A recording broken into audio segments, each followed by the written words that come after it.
Hey, welcome to Symbolic Minds Generation, y'all. I'd like to thank everybody, man, for supporting the channel, man. And the comments, bro. Me and my wife sit up and read the comments, man. And it's right here from the heart, bro. I appreciate everybody, man. I'm gonna give y'all a quick journey, bro. I'm gonna try to run through it real quick. I was 15 years old when I left Cleveland, bro. Moved to Athens, Alabama. Shout out to my people down there in Athens. I was playing ball and stuff. I was a star down there. I never got girls, bro. I guess because the town was small and stuff like that. But I was in the older women from being molested as a young boy and shit by, family members and shit like that.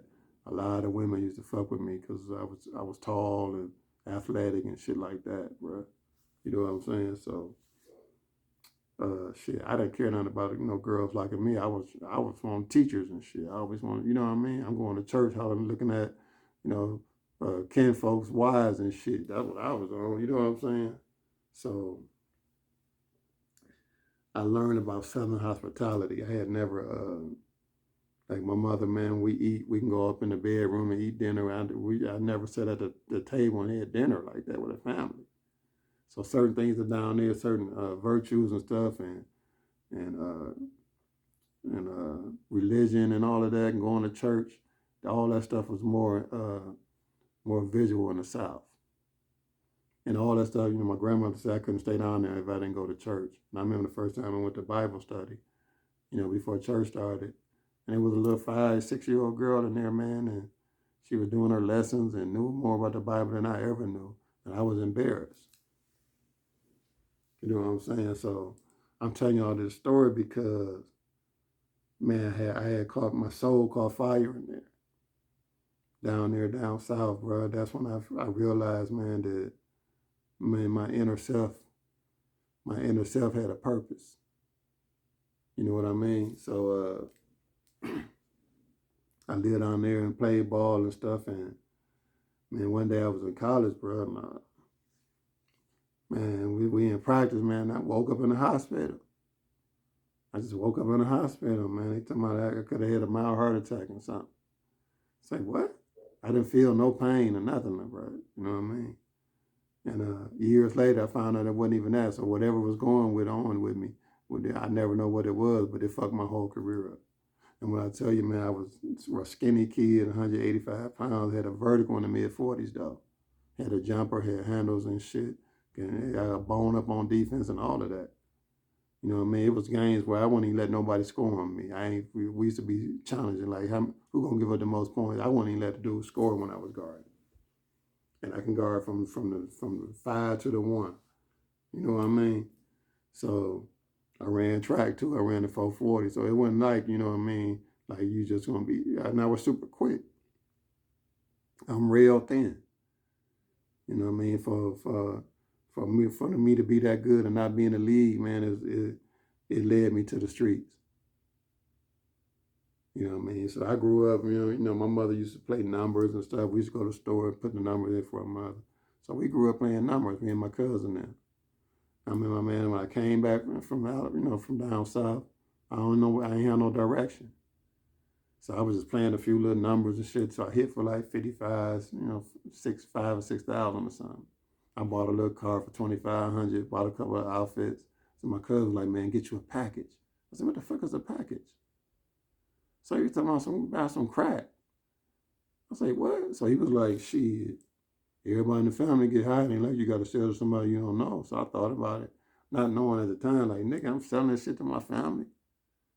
You know what I mean? I'm young and stupid at the time. Like, for real, I ain't got no fucking moral compass about the whole idea. So I get the package, man, and shit. And not only was I selling to my family, we moved from 81st and Superior over on 93rd and Huff. So up in Huff Heights, all the dope boys used to be up on the corner. You know what I mean? By the store, by Dixon's. So the way that my mother lived, the little townhouse was, you can cut from Lamont, where Charles Orr was at, the elementary. People used to cut through in our backyard where we park our cars at and come out and go up to the store. So I used to sit in the car and just catch them in the cut. Just catch them in the cut. Man, I'm talking about I went from a quarter ounce to a fucking quarter key in like 2 days. Like, bro, this shit was just booming. Like, what the fuck? I didn't even know. And I was buying 4 or 5 ounces, wasn't even getting the eighth. Cause I didn't know nothing about it. So he got me like 3 times, like, hey, you can get this. I'm like, huh? He like, yeah, I think they were $2,500 then. I'm like, I'm paying pound for pound, ounce for ounce. And nigga, he was getting me. I'm glad he kept it real with me after he didn't work me a few times. But I'm like Jay-Z said in that one song, bro, I went from this to that to this to that. Next thing you know, I'm booming. Now, mind you, now I'm starting to get I'm a little country and shit. I'm in shape like a motherfucker. So now I can piece up my clothes and I can do this and do that. And I became like, I changed. I changed it to like a hell of a motherfucker. I started an escort service. My cousin Daryl, rest in peace. Uh, Somebody he knew, man, a friend of the family, man, we always had an escort service. So I was going to give me a service. And I wasn't even trying to get it, man. I had met this one girl, Bree, and I'm like, little Puerto Rican thing, you know what I mean? And man, she used to cater to me, like, man, I go to the spot, and man, they would give me my whole, spot by the bar, like this Kenny spot, blah, blah, blah. No matter who come over there, we didn't give a fuck who it was. Like, y'all got to move. So a lot of dudes was watching me and shit like that. But I'm with beautiful, I'm always with badass women. I made it a point that I was going to surround myself with nothing but beautiful women. No dudes, bro. So this chick, Bree, man, like, I could hit my yak, right? And every time I put something up to my lip or my cigar or something, man, she got the napkin and she'd wipe my mouth. So girls and women used to be like, who the fuck is this dude? What the fuck is going on here?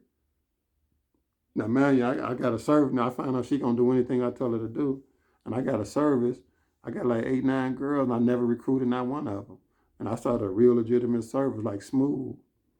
And I'm telling y'all this, like, man, anybody, thinking about anything like this, this is how you do this. I had business cards. I had a number on there.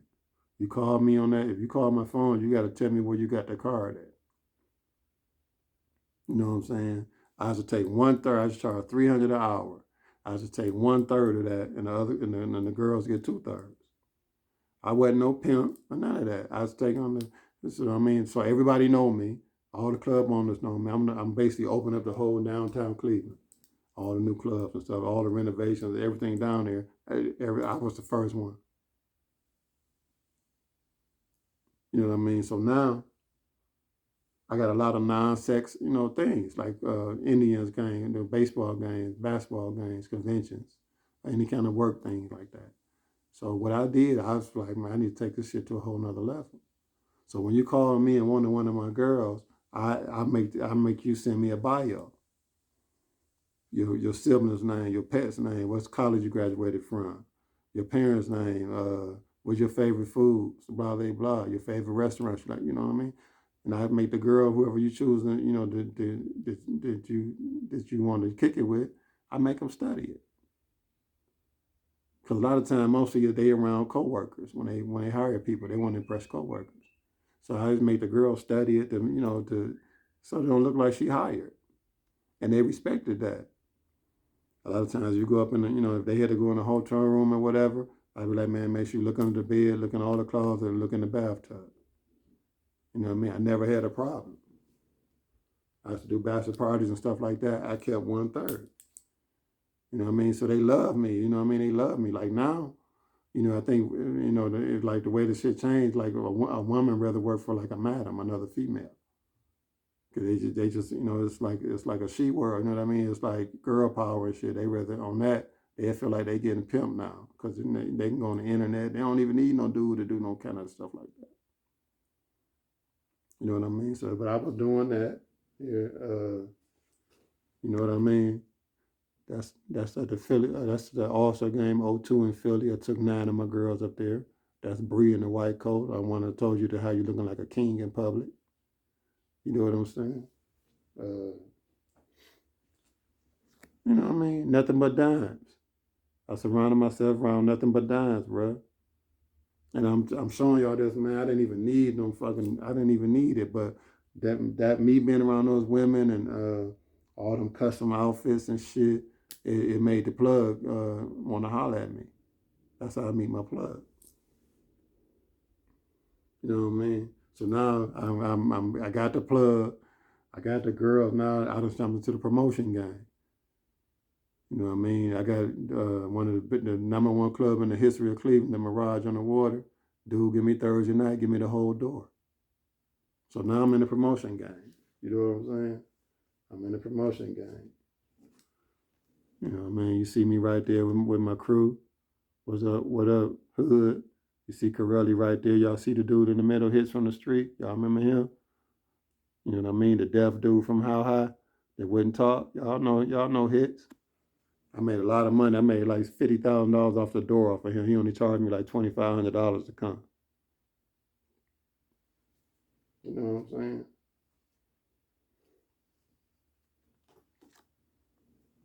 See my wife right there. This 20-some years ago. See my wife right there with Tank. You know what I mean? That's my wife today, right there, bro. You know what I mean? That's how this why you put a ring on it. When they still around 20 years later. You know what I'm saying?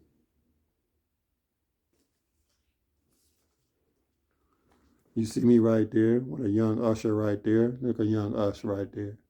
Yes, sir. My man Corelli. You know what I mean? Hey, I didn't even have to pick nothing up, bro. I had something going on. This what greed get you. Greed get your life taken. You know what I mean? You know what I mean? Let me show y'all this other picture. You see the Sherilyn, you see the patchwork Sherilyn right there. You see Jaheim in the middle. You know what I mean? You know what I mean? He should have been in the last. He should have been in my last episode. Y'all know what I mean? He should have been in the other episode. For real, suck ass nigga. You know what I mean? I got all kind of obituaries right here, my brothers and shit. You know what I mean? When you lose people in the jail, you know what I mean? I ain't well still. I just did a text, man, with my group text with my family. They're like, boy, this should be the happiest time of your life. You just got married. And I miss my brother. I lost my two brothers, my dad, all my cousins. They gone. They gone, bro. You know what I mean? They gone. You know what I'm saying? I remember, man, I ran out of minutes and had my cellie go call my people. And he came back in the room and said, man, your brother dead. The funeral tomorrow. Like, nobody even called up to the jail and even told me, bro. Like, who the fuck want to go to jail for anything? Bruh. My brother's funeral tomorrow when I hear about it.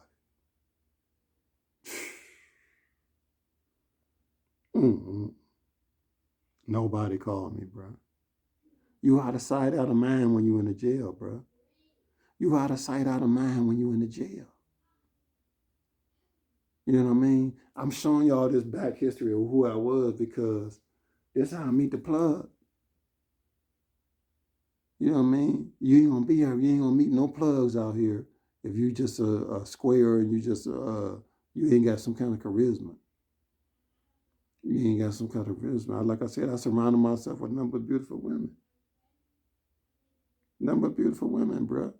You know what I mean? Look at my wife back in the day, bro. Man, I would love that at first sight, bro. Look at this shit. Do y'all see this? Y'all see this? All up in Black Men Magazine and all them shits back in the day. Look at that, bro. Look at that. How beautiful she is, man. You know what I mean? I lived a life, man, I lived a celebrity lifestyle, bro. I lived a celebrity lifestyle, man. That shit don't mean nothing to me. I'm still sick. I'm not well. That journey, man, wasn't worth that 15 years they took from me, man. Fuck that, bro. None of that shit, them clothes, that money. You know what I mean? They took $500,000 out of my house when they arrested me. Just stole it, bro. Like, come on, man. Took all my jewelry. Then after I got sentenced, they gave me some of my jewelry back. That's what they do. They want to hurt you so you can't pay the right lawyers. You know what I mean? So, man, you got to be on point. If you're in this game, you got to be on point and have your stuff all decked out and laid out in the right way. So now, look, I'm the best basketball player that you never heard of.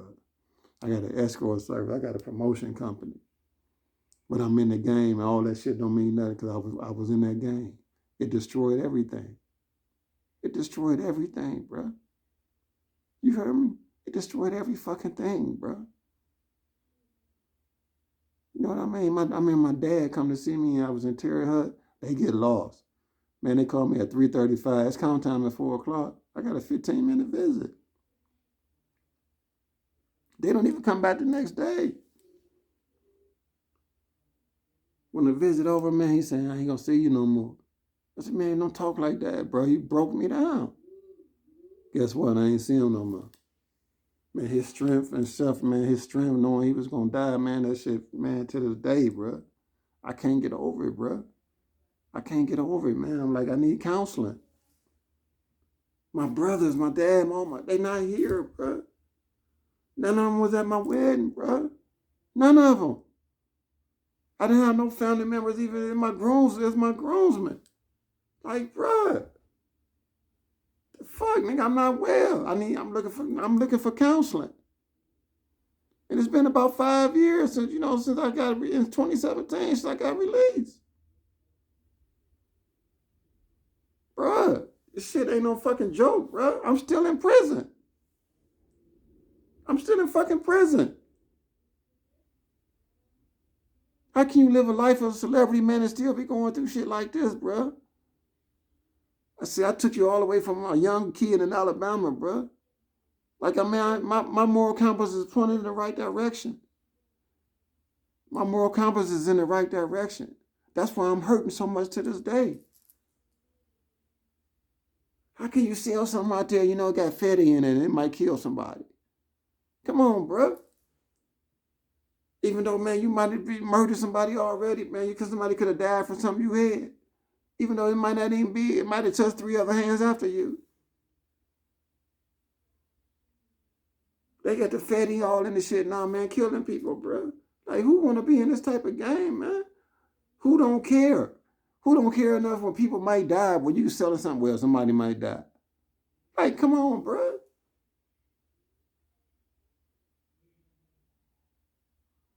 None of that lifestyle, bro. If you got some bread, man, go on underground, man. Start some businesses and shit. Hit that stock market. Do whatever. Get out the fucking way, bro. Get out the way. A lot of times dudes why dudes go back to jail and out of jail? Because they know they can make it. That's them the dudes who always go to jail. Like, nigga, shit, jail ain't shit, nigga. Niggas know me in there. Then a lot of times, man, motherfuckers live better in jail than they live out here. They got more respect in the jail than they do on the street. That's why they keep going back. Man, I love y'all, bro. I ain't gonna even lie, bro. Something that came over me, I just love, man. I just love people, bro. I just love y'all, man. I don't want nobody to go through what I went through. That's why I got y'all a little history about me, bro. I didn't even need that game, bro. I was making it.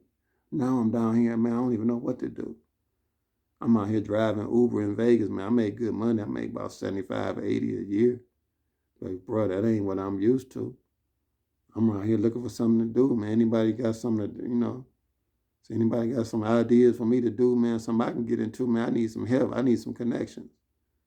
You know what I mean? Leave me a comment or hit me on my email, KennethStover, 7 at gmail.com, bro. You know what I'm saying? I'm lost out here, bro. I need comment. I'm off here, man. I'm sick for real, bro. Shit, bro. You know what I mean? I'm sick for real, man. Sometimes I just be no direction, man. And it all start from them, man. They took a lot out of me them 15 years, bro. They took a lot out of me, bro. You know what I mean? So I got to go on here with the fam and stuff. And trust me and my wife said and watch the comments, she know what I go through. You know what I mean? She didn't want to ask me to talk about it. You know what I mean? And she's trying to help me get through this shit every day. And it's been 5 years, bro, since I touched these streets. This shit is fucked up, bro. I'm just like, man, shit. Man, my younger brother, my brothers is gone, bro. All the success that I got, man, I just feel like, man, that's one of the reasons I got married, bro. Like, man, shit, fuck I'm sharing this shit with, bro. This freedom and shit. Who I'm sharing this freedom with? You out of sight, out of mind, bro. When you in the jail, you out of sight, out of mind, bro. They don't fuck with you no more. I got people, man, out there I just love to death, man. I can't believe they ain't even contact me ever. They like, oh, they know I'm out of here too. They don't even holler at me, bro.